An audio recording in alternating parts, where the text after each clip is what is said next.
Hello guys, आप सभी कैसे हैं? आशा है आप सभी बहुत अच्छे होंगे। हम आपके सामने सीटेट के मैथ के क्वेश्चन प्रैक्टिस करा रहे हैं। अब ध्यान से एक एक प्रश्नों को करते चलिएगा। जैसे पहला प्रश्न ये रहा। क्वेश्चन बोल रहा है कि एक समचतुर्भुज के विकर्णों की लंबाई 8 सेंटीमीटर और 6 सेंटीमीटर है, इसका परिमाप बताइए। हमसे ये पूछा है। क्वेश्चन कह रहा था कि एक समचतुर्भुज है जिसके दो विकर्ण दिए गए हैं और फिर हमसे इनका परिमाप पूछा है। समचतुर्भुज का मतलब होता है एक ऐसा चतुर्भुज जिसकी चारों भुजाएं क्या हो, बराबर हो। ऐसे चतुर्भुज को हम क्या बोलते हैं? समचतुर्भुज। जैसे ये रहा हमारा, कुछ इस टाइप से क्या होता है हमारा समचतुर्भुज होगा। जैसे ये हमारा रहा समचतुर्भुज। आपको पता है कि समचतुर्भुज में इनके विकर्ण जहां पे मिलते हैं, समचतुर्भुज में विकर्ण जहां पे मिलते हैं वहां पे कितने डिग्री का एंगल बनेगा? 90 डिग्री का एंगल बनता है। और साथ ही साथ जब ये विकर्ण आपस में जहां पे मिलते हैं वहां पे ये विकर्ण दो बराबर भागों में बढ़ जाते हैं। जैसे समझिएगा, ये रहा हमारा बड़ा विकर्ण, ये रहा हमारा बड़ा विकर्ण और ये रहा हमारा छोटा विकर्ण। ठीक है, आते हैं सवाल पे। अब कह रहा है दो विकर्ण है, बड़े विकर्ण की लंबाई 8 से और छोटे विकर्ण की लंबाई 6 सेंटीमीटर। हमने बताया कि समचतुर्भुज में विकर्ण जहां पर मिलते हैं वहां पे कितने डिग्री का कोण बनता है? 90 डिग्री का। ये चारों एंगल कितने डिग्री के होंगे? 90 डिग्री के होंगे। और ये विकर्ण जहां पे मिलते हैं वहां से ये विकर्ण दो बराबर भागों में बढ़ जाते हैं। जैसे यहां से ये दो बराबर भागों में बढ़ जाएंगे, ये दो बराबर भागों में बढ़ जाएंगे। ठीक है, जैसे बड़े विकर्ण की लंबाई देखी जाए तो कितनी थी टोटल? ये टोटल यहां से देखा जाए, बड़े विकर्ण की लंबाई इसमें दिया है 8 सेंटीमीटर। दो बराबर भागों में बांट दिया जाए तो ये कितना कितना सेंटीमीटर का हो जाएगा? 4-4 सेंटीमीटर का। छोटे विकर्ण की लंबाई देखी जाए तो कितना था? 6 सेंटीमीटर। दो बराबर भागों में बांट दिया जाए तो ये कितना सेंटीमीटर का रहा होगा?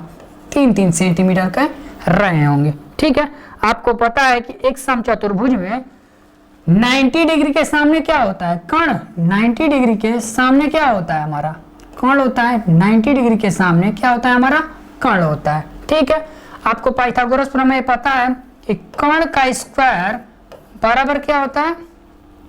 लंब का स्क्वायर प्लस आधार का स्क्वायर। कर्ण का स्क्वायर बराबर क्या होता है? लंब का स्क्वायर प्लस आधार का स्क्वायर। हम इसमें से कोई एक लंब मान लेते हैं, लंब 4 मान लेते हैं तो आधार 3। अगर लंब 3 मानेंगे तो आधार 4 मान लेंगे। ठीक है, कुछ भी आप मान लो। जैसे हमने लंब मारा 4 तो 4 का स्क्वायर करेंगे तो कितना हो जाएगा? 16। आधार हमने माना 3, 3 का स्क्वायर करेंगे तो कितना हो जाएगा? 9। तो कर्ण स्क्वायर बराबर कितना हो जाएगा? 25। और तो कर्ण बराबर कितना हो जाएगा? रूट के अंदर कर लेंगे किसको? 25 को। रूट 25 का मतलब कितना हो जाएगा? 5। तो कहीं ना कहीं कर्ण कितना आ चुका है हमारे पास? 5 सेंटीमीटर। समचतुर्भुज में चारों भुजाएं क्या होंगी? बराबर होगी। अगर ये 5 सेंटीमीटर का है तो ये भी 5 सेंटीमीटर का रहा होगा और ये भी 5 सेंटीमीटर का और ये भी हमारा रहा होगा 5 सेंटीमीटर का। हमसे पूछा है परिमाप। परिमाप का मतलब क्या होता है? कि चारों भुजाओं का योग। परिमाप का मतलब होता है समचतुर्भुज के चारों भुजाओं का योग। योग कर लेते हैं, 5 + 5 और +5। टोटल ऐड करेंगे तो कितना हो जाएगा? 20 सेंटीमीटर। टोटल हमने ऐड किया तो कितना आ चुका है हमारे पास? 20 सेंटीमीटर। इस क्वेश्चन का सही उत्तर क्या होगा? ऑप्शन नंबर सी क्या होगा? इस प्रश्न का सही उत्तर होगा। उम्मीद है समझ गए होंगे। चले अगले क्वेश्चन पे। अगला प्रश्न करिएगा। क्वेश्चन बोला है एक आयत की लंबाई दी गई है 8 सेंटीमीटर और इसकी चौड़ाई दी गई है लंबाई की आधी। चौड़ाई क्या बताई जा रही है? लंबाई की आधी बताई जा रही है। इस आयत का परिमाप क्या होगा यदि उसकी लंबाई दोगुनी कर दी जाए और चौड़ाई को क्या रखा जाए? समान रखा जाए। ठीक है, चलिए क्वेश्चन पे आते हैं। एक आयत के बारे में दिया है तो हम एक आयत बना लेते हैं। आयत का मतलब क्या होता है? एक ऐसा चतुर्भुज जिसकी आमने सामने की भुजाएं क्या हो? बराबर। अगर ये L है तो ये भी क्या होगा? L। अगर ये B है तो ये भी क्या रहा होगा? B रहा होगा। ठीक है, आते हैं सवाल पे। लंबाई जो है एक आयत की लंबाई L है, L हमने मान लिया। इसके चौड़ाई लंबाई की क्या है? आधी है। चौड़ाई क्या है? लंबाई की आधी है। B ना होके यहाँ पे क्या होगा? L/2 होगा। क्यों? क्योंकि हमें क्या करना है? आधा करना है। ठीक है, लंबाई की आधी तो L/2 होगी। क्वेश्चन बोल रहा है कि एक आयत की जो लंबाई है ना लंबाई जो है l है, चौड़ाई जो है लंबाई की क्या है, आधी है। अगर लंबाई l है तो चौड़ाई क्या होगी, l/2। तो ये हो जाएगा हमारा l/2। हमसे पूछा है क्या, फिर परिमाप पूछा और कह रहा है लंबाई क्या है, दोगुनी है। अगर लंबाई को क्या कर दिया जाए, दोगुना, पहले l था, दोगुना करेंगे तो कितना हो जाएगा, 2l। फिर कह रहा है परिमाप बताइए। तो परिमाप का मतलब क्या होता है कि चारों भुजाओं का योग कर लेते हैं। तो ये हो जाएगा 2l plus 2l plus l/2 और ये हो जाएगा प्लस l/2। पूछा क्या है हमसे, परिमाप ही तो पूछा था। ये रहा हमारा परिमाप। ठीक है, सॉल्व करते हैं। 2l कितना हो जाएगा, 4l। आधार हर सेम हो तो अंश क्या होते हैं, जुड़ जाते हैं। तो l, तो ये हो जाएगा 2l/2। 2 से 2 यहाँ से हम कट कर देते हैं, तो 4l प्लस l तो कितना हो जाएगा, 5l। तो कहीं ना कहीं आयत का परिमाप कितना आ चुका है, 5l। ऑप्शन नंबर सी हमारा क्या है, सही है। इस क्वेश्चन का सही उत्तर क्या होगा, 5l। ठीक है, अगला प्रश्न करिएगा। संख्या 100 के सभी गुणनखंडों का योगफल क्या होगा, हमसे ये पूछा है। एक क्वेश्चन यहाँ पे हम आपके लिए लिख भी देते हैं। यहाँ पे थोड़ा सा एक क्वेश्चन आपके लिए लिख देते हैं, इधर से हम लिख देते हैं। ठीक है, अगर क्वेश्चन ये बोल देता, इसको आप करिए तब तक। अगर क्वेश्चन ये बोल देता कि संख्या 100 के गुणनखंडों की संख्या बताइए, संख्या 100 के गुणनखंडों की संख्या क्या होगी, कि संख्या क्या होगी। अगर क्वेश्चन ये बोलता तो कैसे करते, और ये पूछा है तो हम कैसे करेंगे।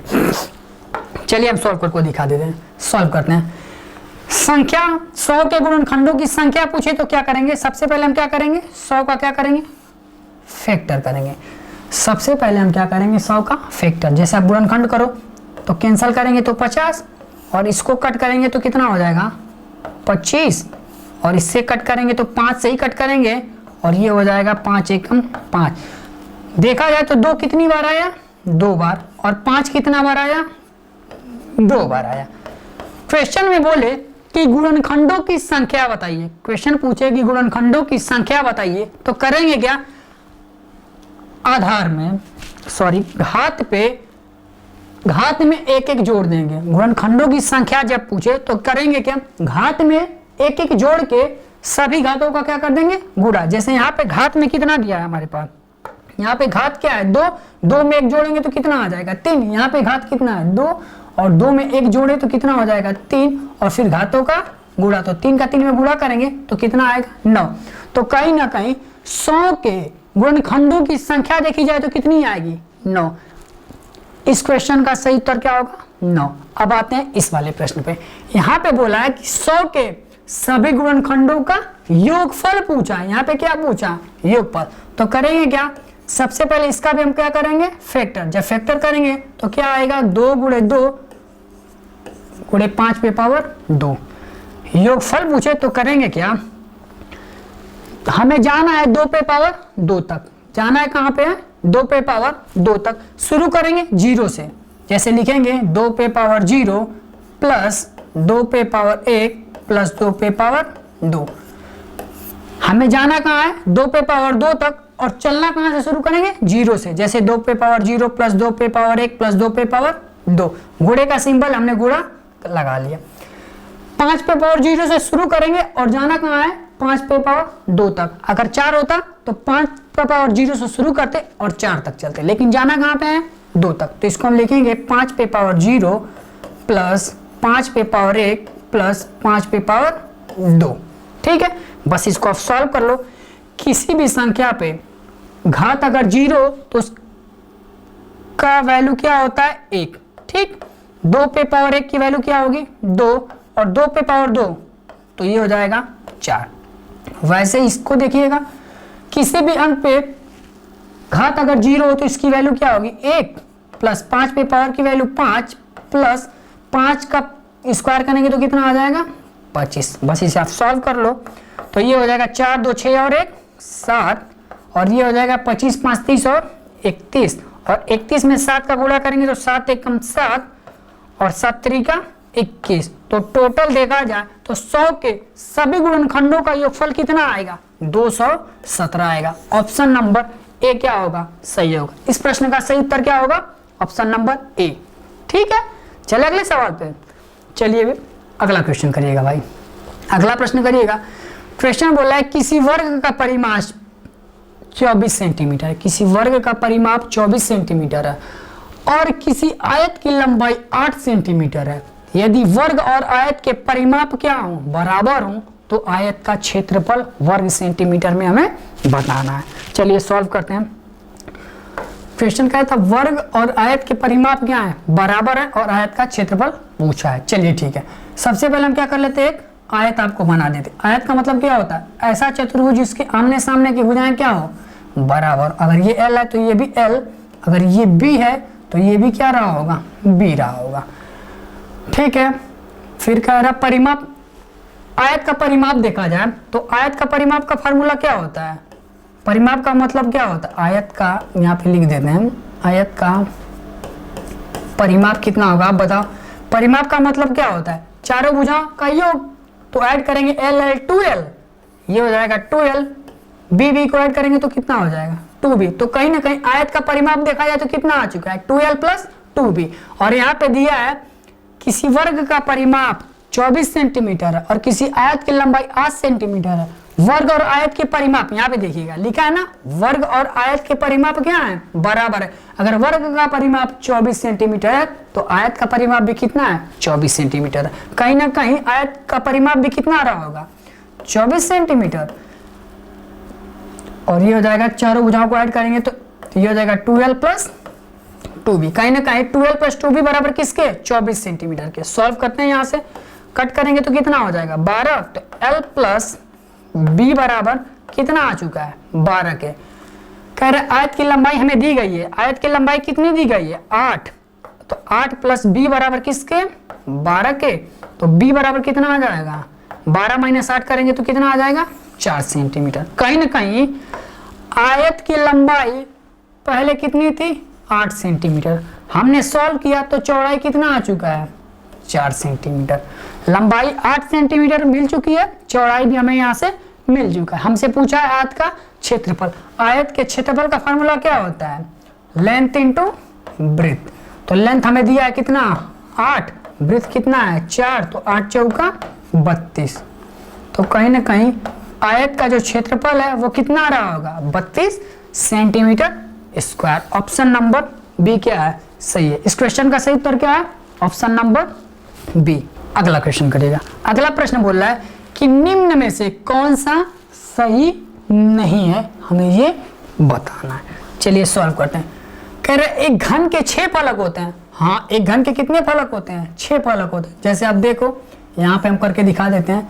ये रहा, कुछ इस टाइप से हमारा क्या होता है? घन होता है। आप बताओ इसमें टोटल कितने फलक होंगे? 6 होंगे ना। देखो टॉप बॉटम 2 और 4 किनारे। तो देखा जाए तो घन में कुल कितने फलक? 6 फलक। तो ये क्या है? सही है। कह रहा 1 मिलीमीटर बराबर 0.1 सेंटीमीटर। सॉल्व करते हैं यहाँ पे। सही है। जैसे आप देखो कैसे कि एक, जानते हो ना, 1 सेंटीमीटर बराबर कितना होता है? 10 मिलीमीटर।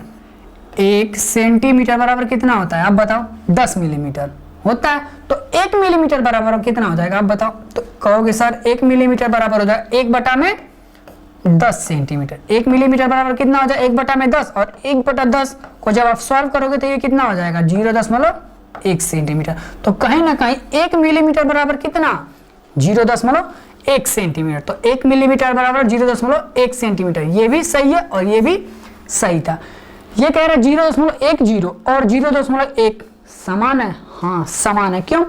दशमलव के बाद 0 जब लगाओ उसका कोई मतलब नहीं होता। दशमलव के बाद 0 लगाना इसका कोई मतलब नहीं है। तो ये हो जाएगा 0.1 बराबर कितना? 0.1। ये भी क्या है? सही है। तो बचा कौन सा? ऑप्शन नंबर डी हमारा क्या होगा? गलत होगा। ऐसे भी देखो 56 1 केजी में 1000 ग्राम, तो 56 केजी में 56,000।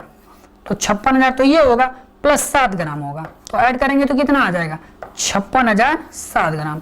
56,007 ग्राम। और यहाँ पे दिया है 56,070 ग्राम। ऐसे भी ये क्या है? गलत है। ऑप्शन नंबर डी हमारा क्या है, सही है। इस प्रश्न का सही उत्तर क्या है, ऑप्शन नंबर डी। चलता है अगले प्रश्न में।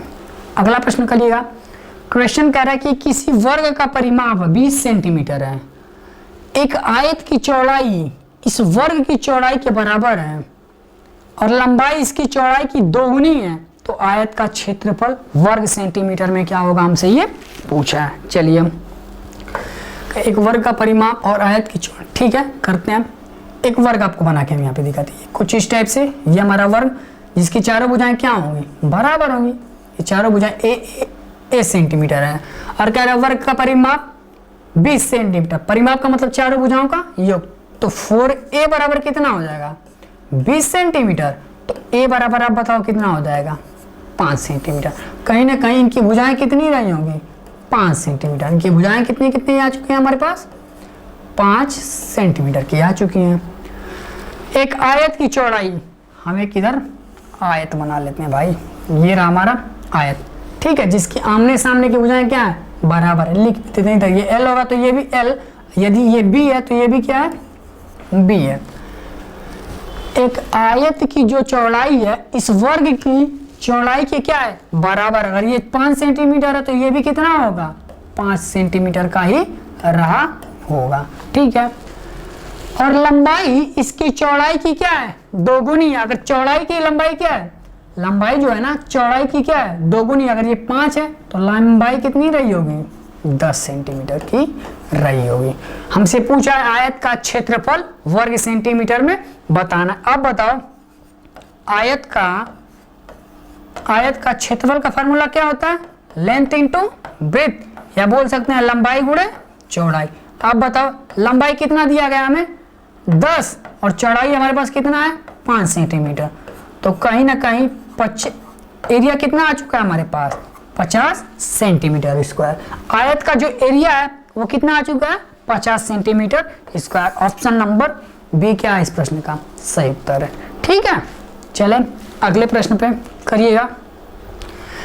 एक ठोस जैसा कि आकृति में दिखाया गया है, घन या ब्लॉक मतलब घनों से मिलकर बना है, ठीक है, जिनकी प्रत्येक भुजाएं कितनी है, मतलब घन जो है ना वो 1 सेंटीमीटर लंबा, 1 सेंटीमीटर चौड़ा और 1 सेंटीमीटर ऊंचा है, ठीक है। तो ब्लॉकों की टोटल संख्या क्या है, इस फिगर को हमें देख के बताना है, ठीक है। इसकी लंबाई एक, जैसे आप समझो 1 सेंटीमीटर ऊंचा है, 1 सेंटीमीटर चौड़ा और 1 सेंटीमीटर लंबा है। कुछ 1-1 सेंटीमीटर इसकी क्या है, भुजाएं हैं, ये हमसे पूछा है। तो हम कर लेते हैं, पहले सामने देखते हैं टोटल कितने ब्लॉक होंगे। आप सामने गिनो तो एक, देखो आप 1 ब्लॉक, 2 ब्लॉक, 3, 4 और 5, 6, 7, 8, 9, 10, 11, 12, 13, 14 और 15। कहीं ना कहीं देखो, आप सामने देखोगे तो टोटल कितने ब्लॉक आ रहे हैं, 15। या फिर ऐसे समझो एक पंक्ति में इधर देखो तो टोटल कितने ब्लॉक हैं, 15। एक पंक्ति में कितने आ रहे हैं, 15। तो कितने पंक्ति में है, 1, 2, 3 और 4, तो 15 गुणे 4। तो कहीं ना कहीं देखा जाए तो इस फिगर में टोटल कितने ब्लॉक रहे होंगे, 60। ऑप्शन नंबर ए हमारा क्या है, सही है। आप बताओ एक ब्लॉक देखो, एक ब्लॉक में एक पंक्ति में कितने ब्लॉक, 15। तो ऐसे कितने पंक्तियां हैं, 1, 2, 3 और 4। तो एक पंक्ति में 15, तो 4 पंक्ति में 60 ब्लॉक। तो टोटल देखा जाए तो इसका सही उत्तर क्या होगा, ऑप्शन नंबर ए क्या है, सही है। अगला प्रश्न करिएगा। क्वेश्चन दिया है कि दी गई आकृति समान आकार की, ये समान आकार के 5 वर्ग है, ये पांचों वर्ग क्या है, समान आकार के हैं। तो आकृति का क्षेत्रफल दिया है 180 वर्ग सेंटीमीटर। तो आकृति का परिमाप क्या होगा, हमसे ये पूछा है। चलिए अब बताओ एक वर्ग का क्षेत्रफल कितना होता है, ए स्क्वायर। एक वर्ग का क्षेत्रफल कितना होता है, ए स्क्वायर। तो 5 वर्ग का क्षेत्रफल कितना हो जाएगा, 5a स्क्वायर। और क्षेत्रफल में रियल में दिया कितना है, 180। एक वर्ग का क्षेत्रफल होता है ए स्क्वायर, तो 5 वर्ग का क्षेत्रफल 5a स्क्वायर बराबर किसके, 180 के। तो ए स्क्वायर बराबर, तो 5 15 और 5 छक्का 30। तो ए बराबर कितना आ जाएगा, 6 सेंटीमीटर। ए बराबर कितना आ चुका है, 6 सेंटीमीटर। कहीं ना कहीं वर्ग की जो भुजाएं हैं ऐसा कुछ वर्ग होगा, ठीक है। ये वर्ग है, ये वर्ग में क्या होता है, चारों भुजाएं क्या होती हैं, बराबर होती हैं। और उनका एरिया क्या होता है, आप बताओ एरिया का फार्मूला क्या होता है, ए स्क्वायर। इसी पे हमने ये सॉल्व किया। अगर बताओ a बराबर 6 सेंटीमीटर, तो कहीं ना कहीं चारों भुजाएं कितनी सेंटीमीटर की रही होंगी? 6 सेंटीमीटर की रही होंगी। ऐसे इसमें देखा जाए तो इसकी सारे भुजाएं कितने सेंटीमीटर की रही होंगी? 6। तो ये भी 6 सेंटीमीटर की, ये भी 6, ये भी 6 सेंटीमीटर, ये भी। ऐसे ये सारे कितने सेंटीमीटर के रहे होंगे? 6 सेंटीमीटर के रहे होंगे। और हमसे पूछा क्या है? परिमाप। परिमाप का मतलब क्या होता है? बारी बारी चारों भुजाओं का माप। ऐसे इस वाले फिगर के बारी बारी माप काउंट कर लेते हैं। देखा जाए तो टोटल कितने 6 हैं? 1 2 3 4 5 6 7 8 9 10 11 और 12। देखा जाए तो टोटल कितने भुजाएं हैं? 12 भुजाएं। एक भुजा कितनी सेंटीमीटर की? 6 सेंटीमीटर की। तो 12 भुजाएं 72 सेंटीमीटर की। 12 भुजाएं कितनी सेंटीमीटर की हो जाएंगी? 72 सेंटीमीटर की। तो इस क्वेश्चन का सही उत्तर क्या होगा? ऑप्शन नंबर बी क्या होगा? सही होगा। अगर एक भुजा 6 सेंटीमीटर की तो 12 भुजा 72 सेंटीमीटर की। समझ गए? चलिए अगला प्रश्न करिएगा। अगला प्रश्न करिएगा। ये प्रश्न हो चुका? हाँ, ये हो चुका है। अगला करिएगा। निम्नलिखित में से कौन सा सही है? हमें सही बताना है। हमें क्या बताना है? सही। पूर्ववर्ती का मतलब क्या होता है? एक अंक पहले। परवर्ती का मतलब क्या होता है? एक अंक बाद की संख्या। चलिए आते हैं। कह रहे 1000 का पूर्ववर्ती। अब बताओ 1000 का पूर्ववर्ती कितना होता है? 999। और 999 का पूर्ववर्ती कितना होगा? 998 होगा। ये दिया है 999। ये क्या है? गलत है। 1000 का पूर्ववर्ती कितना होगा? आप बताओ। 999 होगा। और पूर्ववर्ती का फिर कह रहा है परावर्ती। तो परावर्ती करेंगे तो कितना आना चाहिए? 1000 आना चाहिए ना। अरे भैया 1000 का पूर्ववर्ती 999 और 999 का परवर्ती 1000 होना चाहिए, जबकि ये दिया 1001। ये भी गलत है। 1000 का पूर्ववर्ती कितना होगा? परवर्ती, सॉरी ये पूर्ववर्ती नहीं, ये परवर्ती दिया है। ठीक है, परवर्ती का मतलब होता है एक अंक बाद। तो एक अंक बाद जोड़ेंगे तो ये हो जाएगा 1001। और 1001 का पूर्ववर्ती कितना होगा? 1000 होना चाहिए, जबकि ये दिया 1002। ये भी गलत है। तो ऑप्शन नंबर डी क्या होगा? सही होगा। करके भी दिखा दे। 1000 का पूर्ववर्ती कितना होगा? आप बताओ। 999। और 999 का पूर्ववर्ती, एक सेकेंड भाई, पूर्ववर्ती नहीं, यहाँ पे एक सेकेंड भाई, क्लास थोड़ी लंबी हो गई है ना। इससे पहले भी क्लास ले रहे थे, इसीलिए थोड़ा जल्दी में गड़बड़ हो जा रहा है। फिर से आप समझिएगा। 1000 का परवर्ती। परवर्ती का मतलब क्या होता है? एक अंक बाद की संख्या। तो 1000 में एक जोड़ेंगे तो कितना हो जाएगा? 1001 आएगा। ठीक है, 1000 का परवर्ती 1001 और 1001 का पूर्ववर्ती। पूर्ववर्ती का मतलब एक अंक पीछे, तो कितना हो जाएगा? 1000। 1001 का पूर्ववर्ती क्या होगा? 1000 है भी 1000। तो ऑप्शन नंबर डी क्या है इस सवाल का? सही उत्तर है। इस क्वेश्चन का सही उत्तर क्या है? Option number D. चले अगला प्रश्न चलते हैं। करिए। क्वेश्चन कह रहे 4 और 1/3 समकोण में डिग्रियों की संख्या क्या होगी, हमसे पूछा है। ठीक है, अब बताओ एक समकोण कितने डिग्री का एंगल बनाता है? 90। तो 4 कितने हो जाएंगे? एक समकोण 90 डिग्री का, तो 4 समकोण 4 गुणे 360 कर लेते हैं। फिर कह रहा एक समकोण का 1/3, तो एक समकोण काम कर लेते हैं क्या? 1/3। ठीक है, बस इन दोनों को आप ऐड करो तो ये, सॉरी ये 360 नहीं, एक समकोण 90 का, एक सेकेंड भाई, ये 90 होगा ना यहाँ पे, जैसे आप समझो। एक समकोण कितने का? 90 डिग्री का। तो 4 समकोण, तो 4 गुणे 90। सॉल्व करेंगे तो 9 चौका 36, ये हो जाएगा 360। और 1/3 3 से काटेंगे तो ये हो जाएगा 30। और 360 में 30 जोड़ेंगे तो कितना आ जाएगा? 390। तो कहीं ना कहीं 4 और 1/3 समकोण में डिग्रियों की संख्या टोटल कितनी हो जाएगी? 390। ऑप्शन नंबर डी हमारा क्या है? सही है। इस क्वेश्चन का सही उत्तर क्या है? ऑप्शन नंबर डी हमारा क्या है? सही है। या तो आप ऐसे कर लो डायरेक्ट, कह रहा है 4 प्लस 1/3 में समकोण पूछा है, तो यहाँ पे हम समकोण लिख लेते हैं। अब बस आप सॉल्व कर दो। तो 9 चौका 36, बात एक ही है। और प्लस 90 का 1/3 कितना हो जाएगा? 30। दोनों को ऐड कर दें तो कितना आ जाएगा? 390। आप ऐसे भी करोगे, बात एक ही है। ठीक है, अगला सवाल। आकृति में प्रत्येक वर्ग की भुजा, मतलब ये जो वर्ग है ना, इनकी भुजाएं कितनी दी गई हैं, 1-1 सेंटीमीटर की। इनकी जो भुजाएं हैं 1-1 सेंटीमीटर की हैं। तो जो ये छायांकित फिगर है ना, इसका क्या बताना हमें, क्षेत्रफल बताना। इस फिगर का क्या बताना है, छायांकित भाग का क्षेत्रफल बताना। चलिए इस छायांकित भाग में अब ध्यान से देखिएगा, समकोण देखिएगा। ये रहा हमारा समकोण त्रिभुज होगा, ये हमारा कौन सा त्रिभुज होगा, आप ध्यान से देखो, ये हमारा क्या होगा भाई, समकोण त्रिभुज होगा। ऐसा ही हमारा एक समकोण त्रिभुज ये मिला। एक यहां से देखिएगा, फिर से एक समकोण त्रिभुज आपको यहां से दिखाई देगा। एक समकोण त्रिभुज ये हमारा रहा और एक समकोण त्रिभुज ये हमारा रहा। तो इस फिगर में ध्यान से देखा जाए तो टोटल कितने समकोण त्रिभुज दिखाई दे रहे हैं, 3। कितने, 3। आपको पता है कि समकोण त्रिभुज में, समकोण त्रिभुज का क्षेत्रफल का फार्मूला क्या होता है, समकोण त्रिभुज के क्षेत्रफल का फार्मूला क्या होता है, आप बताओ।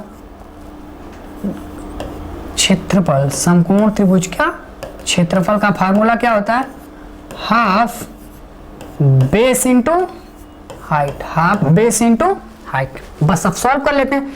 पहले हम करते हैं इस वाले बड़े वाले समकोण त्रिभुज का क्षेत्रफल।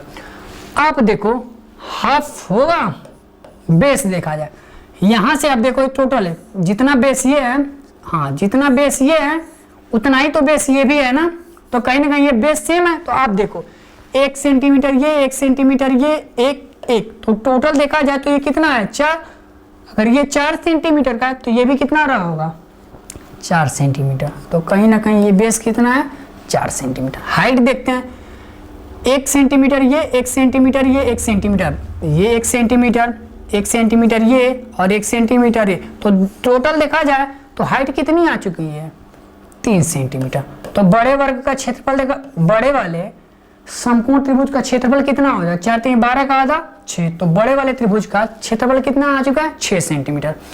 इस छोटे वाले का निकाल लेते हैं। तो ये भी समकोण त्रिभुज है, इसका भी फार्मूला क्या होगा, half base into height, half base into height. Base देखते हैं, अब देखो ये टोटल कितना था, 4। ये टोटल कितना था, 4। तो कहीं ना कहीं 20 से बटा है ना, तो ये भी कितना रहा होगा, 2, और ये भी कितना रहा, 2। हाइट देखते हैं, ये 1 सेंटीमीटर ये और 1 सेंटीमीटर ये, तो टोटल देखा जाए तो हाइट कितनी आ चुकी है, 2। तो कहीं ना कहीं ये हाइट कितना रहा होगा, 2 सेंटीमीटर का। ये हाइट कितनी रही होगी इस त्रिभुज की, 2 सेंटीमीटर की। ठीक है, अब आते हैं सवाल पे। इस वाले का निकालते हैं, हाफ बेस, बेस कितना है, 2, और हाइट भी कितना है इसका, 2 सेंटीमीटर। कट कर देंगे तो कितना आ जाएगा, 2। इस वाले का 2, और इसको भी हम सॉल्व करेंगे तो फिर भी बात वही होगी, हाफ बेस इंटू हाइट। या तो फिर इसका डबल भी कर सकते थे, लेकिन हमने समझा दिया, 2 से 2 कैंसल, तो बचा क्या, 2। अब देखते हैं छायांकित भाग का क्षेत्रफल। बड़े वाले का 6 सेंटीमीटर और इस छोटे वाले का 2 सेंटीमीटर और इस वाले का 2 सेंटीमीटर। तो टोटल देखा जाए तो छायांकित भाग का क्षेत्रफल कितना सेंटीमीटर आ चुका है, 6, 2 8 और 2 10। ऑप्शन नंबर बी क्या है इस सवाल का सही उत्तर। इस क्वेश्चन का सही उत्तर क्या है, ऑप्शन नंबर बी।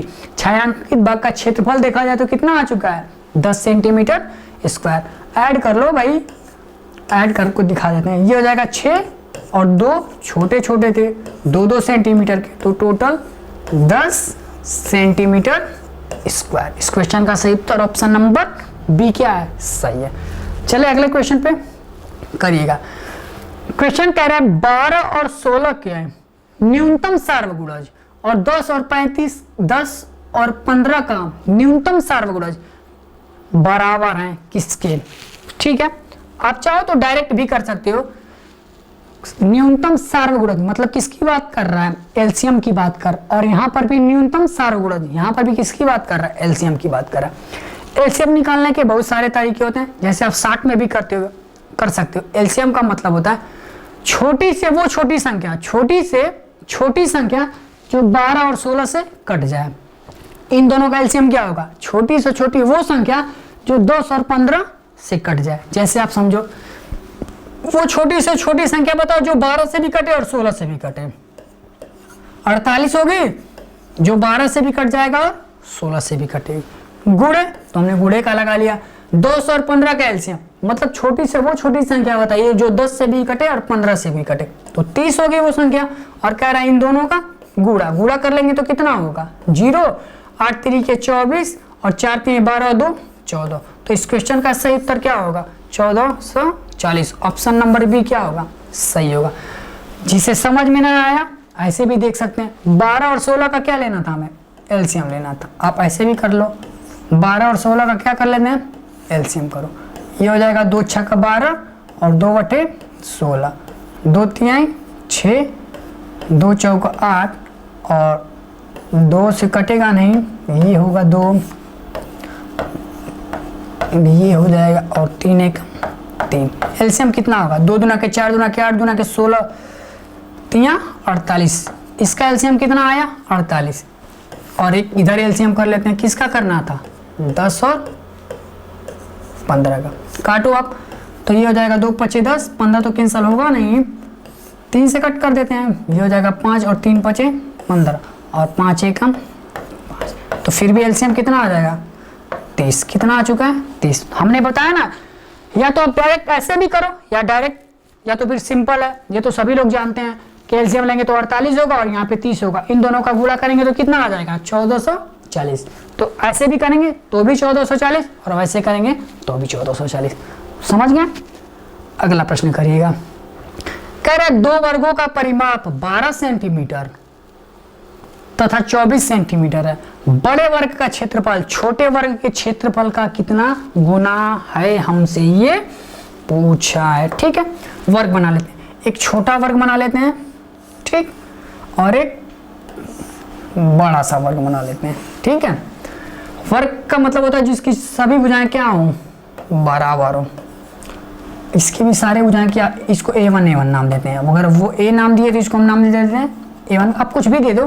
कह रहा है छोटे वर्ग का परिमाप, परिमाप का मतलब होता है चारों भुजाओं का योग। तो यहाँ पे हो जाएगा 4A। 4A बराबर कितना दिया है 12 सेंटीमीटर।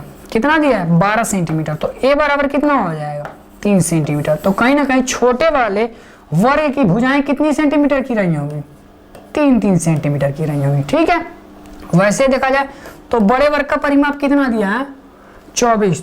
तो इस चारों को जोड़ेंगे तो कितना हो जाएगा 4A1 और 4A1 बराबर 24। तो A1 बराबर 6 सेंटीमीटर, A1 बराबर 6 सेंटीमीटर।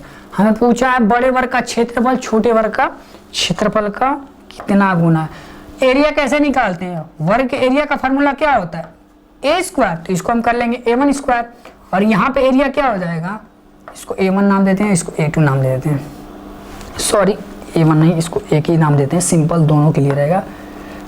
इसको A ही रहने देते हैं और इसको नाम दे देते हैं A1, क्योंकि A1 दिए हैं तो इसको भी हम A1 नाम देते हैं। ठीक है, वर्ग के एरिया का फार्मूला क्या होता है, वर्ग के एरिया का फार्मूला होता है A स्क्वायर। क्या होता है A स्क्वायर। तो ये हो जाएगा हमारा A स्क्वायर।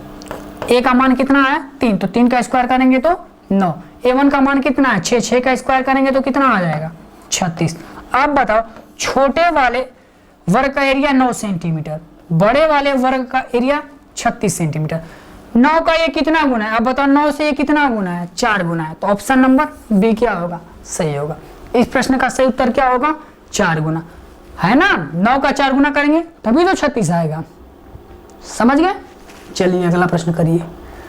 अगला प्रश्न कह रहा है 5, 10 और 35 के सबसे छोटे सार्वगुणज और सबसे बड़े सार्वगुणनखंड का अंतर क्या होगा, हमसे ये पूछा है। चलिए देखिएगा, हमने बताया ना सबसे छोटे सार्वगुणज। सार्वगुणज का मतलब होता है एलसीएम की बात कर रहा है, सार्वगुणनखंड कह रहा है यहाँ पे, मतलब एचसीएफ की बात कर रहा है। ये एलसीएम की बात कर रहा है, वो एचसीएफ मतलब मासा की बात कर रहा है। तो एलसीएम हमने बताया कैसे निकालते हैं, छोटी से छोटी वो संख्या बताइए जो 5, 10 और 35 तीनों से कटे, 5 से भी कटे, 10 से भी कटे और 35 से भी कटे। तो वो छोटी से छोटी संख्या कौन सी होगी 70 होगी। तो एलसीएम क्या आ चुका 70। फिर कह रहा है सार्वगुणनखंड, सार्वगुण किसका निकालना है 5, 10 और 35। मसा कैसे निकालते हैं, अब समझो ऐसे मसा कैसे निकालते हैं, छोटी से छोटी वो संख्या बताइए, छोटी से छोटी वो संख्या बताइए जो इन तीनों को काट दे या इन तीनों में भाग चला जाए। अब बताओ छोटी से वो छोटी संख्या कौन सी होगी जो इन तीनों को काट दे, 5 होगी। तो मसा भी क्या होगा 5 होगा। फिर से एक बार समझिएगा। और लसा का मतलब होता है छोटी से छोटी वो संख्या जिनसे इन तीनों में भाग चला जाए। मौसा का मतलब होता है छोटी से छोटी वो संख्या जो इन तीनों को काट दे, वो होता है मौसा।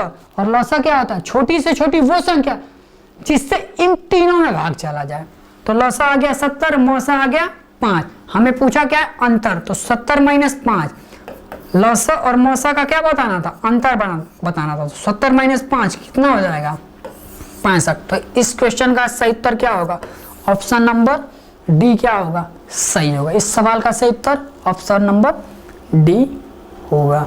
अगला प्रश्न करिएगा। क्वेश्चन कह रहा है संख्या 105 के गुणनखंडों की संख्या बताइए। हमसे पूछा है संख्या 105 की गुणनखंडों की संख्या कितनी होगी, हमसे ये पूछा। हमने बताया था इससे पहले भी, फिर भी हम बता देते हैं। 105 संख्या कौन सी है, मोटा लगेगा। 105 के गुणनखंडों की क्या करनी है, संख्या बतानी है। सबसे पहले क्या कर लेते हैं, फैक्टर करेंगे तो 3 से कट करते हैं। 3 का 9 और 3 बचे 15। 5 से कट करेंगे तो 7 और 7 से कट करेंगे तो 1। 3 कितनी बार आया आप बताओ, एक बार। 5 कितनी बार आया, एक बार। और 7 भी कितना बार आया, एक बार।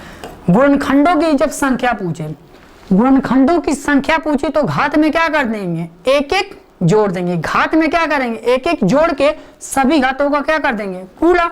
अब घात में एक जोड़ो, एक में एक जोड़ेंगे तो कितना होगा 2। इस वाले में एक जोड़ेंगे तो 2 और 7 पे पावर 1, तो घात यहाँ पे एक में एक जोड़ेंगे तो कितना होगा 2।